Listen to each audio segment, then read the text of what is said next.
So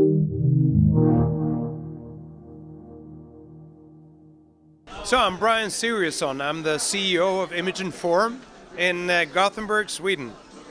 And what are you showing here at Nindies today? So it's SteamWorld Dig 2, which is surprisingly the sequel to SteamWorld Dig that came out on the 3DS 4 years ago. And now we're bringing SteamWorld Dig 2 to the wonderful Nintendo Switch. And you know, one of the main mechanics in SteamWorld Dig is digging, oddly enough. One question I asked you already, but we didn't do it on cameras. Did you play a lot of Dig Dug growing up? Well, Dig Dug was one of the... It was like I spent all of my weekly allowance on arcade machines, right, or video arcades. And Dig Dug was really a personal favorite. So yeah, I spent a lot of time playing Dig Dug. And I think one of the big differences in SteamWorld Dig 2 is just how elaborate the levels are. Can you talk about what you guys thought of when you sat down to make a new SteamWorld Dig, and what Switch let you do that maybe you were constrained by the 3DS with? Well, to start with the Switch versus the 3DS, is one thing is that we don't constantly have to worry about draining the CPU and so on, and always be checking that we're not overtaxing the system. So the Switch it's really neat. It's powerful and it's ingenious at the same time. It's really, I mean, you have a console and a handheld in one.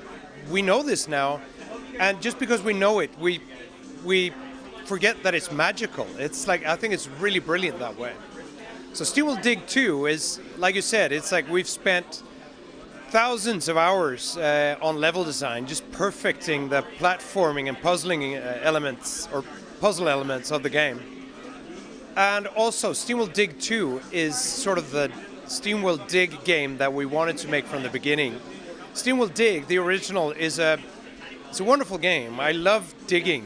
It's like it's just so exciting. You never know what you're going to find. But SteamWorld Dig was very much on the short side.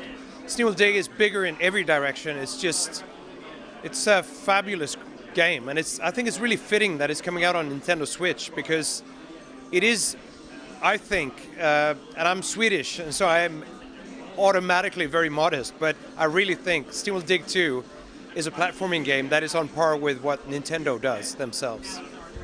And no, I think that's really cool. What are the things that you brought to it that differentiate it from SteamWorld Dig 1? What are the platforming aspects that you added? Is it different abilities, or is it just graphical?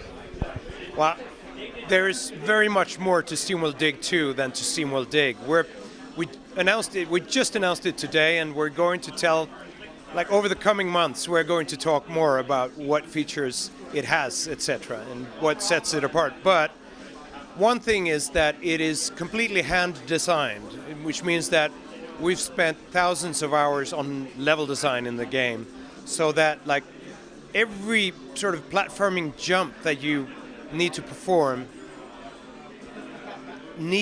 requires skill from you. It's like it is a jump that we have tested and tested and tested for you to enjoy as much as possible. And we're not going to give anything away very, very easily in this game.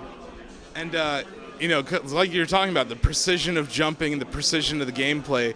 Can you talk about the Joy-Con and all the different configurations and how exciting it is to develop for this? Yeah. Well, it is so exciting. I mean, for one thing, it's like after the Wii U, how was Nintendo going to follow up after? Like, what was the next thing going to be after the Wii U? It needed to be great, right? But they were also in a hurry to get something fantastic out there. So you have like this huge dilemma. You need to do something brilliant, but you have typically less time. I mean, everybody thought that the Wii U life cycle would be a little bit longer, and Nintendo would have had more time to make the next platform. And here they go with less time, and they make something that is more brilliant than anything we've seen before, I think. So developing for Nintendo Switch has been nothing but a joy and a surprise, because it is really straightforward for developing games. And this is kind of your first time on the television. A lot of your games were portable before this on the 3DS and the DS. So how does it feel to be on this hybrid console portable? Well, that's the thing. I mean, in the past, we've sort of always come out on the DSi or the 3DS first. So we've always, when we release the game, it's always been sort of graphically impaired, if you like. It's like, it's low resolution, etc. This time, there are no excuses, right? It has to look fabulous on a handheld unit. It has to look fabulous on a big screen, and it has to do that day one. And it's a joy, you know, because in the past we've looked at the 3DS, and it's like, yeah, it looks great. It's a little bit hard to make out what that is, etc. And then, but here it is.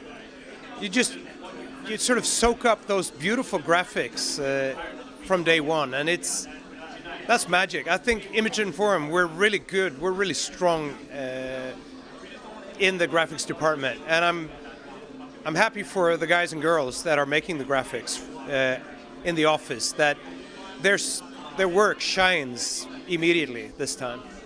And are you guys using your own graphics engine, or are you using Unity or Unreal to develop this game? No, we're using our own C++ tech, so we build everything from scratch. It can be frustrating, like sometimes you just want to, you know, pull down like a menu and include, I don't know, like some super feature. We have to build it from scratch. But like on the flip side, a thing is going to work perfectly for us. We don't have to sit and wait for some middleware to work. And also, our games become extremely lean. Like, I mean, it's very, very efficient code and so on. Yeah. Yeah, it's funny. When you build your own engine, if you need a tool, you have to build the tool too.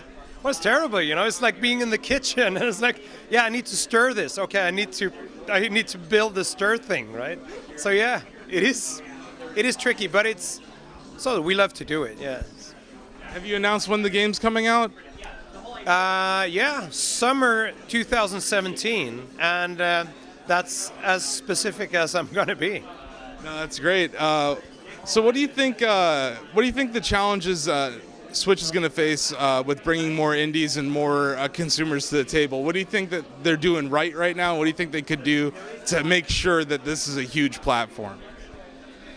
Well, I think I'm not sure if you watched the showcase, the indie showcase that they aired today from Nintendo. I was talking to a few people after it had aired, and we all agreed that all the games that were in that showcase, we wanted. We want all those games. It's like, it's nice if you want one or two games, you know, but like you have a lineup of 12 games or something, and you want to own all of them. If Nintendo can keep up that, you know, sort of do what Nintendo does best, and then I mean, like, keep the quality level really high, and curate the system. It's like, don't oversaturate it. It's like just quality titles. That's what everybody wants, and just keep doing that. Then I think they're really on the right track here, and they should just keep it up. And I think the convergence of the mobile or the portable with the console helps with that. It certainly does, yeah, because you can decide. Yeah, you can decide. I mean, today, am I going to play in my living room? Or, yeah, I'm going to take the unit somewhere else. Okay, somebody else is watching the TV, great. I'll go and play handheld for a while. I mean, if I can choose, I've got so many kids, so I never get to use the TV in the living room anymore. So I very much prefer just to play on a 3DS or what have you, and just go lie in bed and plug in earphones, and that's the way I want to play games. So I'm happy I can do both.